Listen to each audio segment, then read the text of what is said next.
ପିଲାମାନେ ସରସ୍ୱତୀ ପୂଜା କରିବା ପାଇଁ ମିଟିଂ ବସେଇଛନ୍ତି।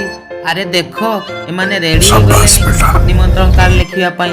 ଆଉ ଏମାନଙ୍କ କଥା କହିବି କଣ, କି ଖୁସି। ତାପରେ ପିଲାମାନେ ବାହାରିଲେ ନିମନ୍ତ୍ରଣ କାର୍ଡ ଦେବା ପାଇଁ। ଏବେ ଆସ ଦେଖିବା ପିଲାମାନେ କେତେ ସୁନ୍ଦର ଭାବରେ ପତାକା ଏବଂ ଆମ୍ବପତ୍ର ଲଗାଉଛନ୍ତି। କେତେ ଆନନ୍ଦର ସହିତ ପିଲାମାନେ ବାହାରିଲେ ପୂଜା ଘଟ ବୁଡାଇ ଆଣିବା ପାଇଁ। ନନା ପୂଜା ଆରମ୍ଭ କରିଦେଲେ। ପୂଜା ପରେ ଆମେ ସମସ୍ତେ ପୁଷ୍ପାଞ୍ଜଳି ଦେଲୁ।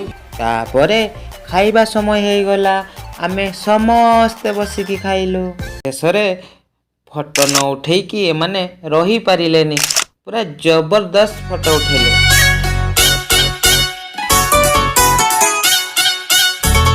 ଆଉ ଶେଷରେ କରିବେ କଣ, ନାଚିକି ଧୂଳି ଉଡେଇଦେଲେ।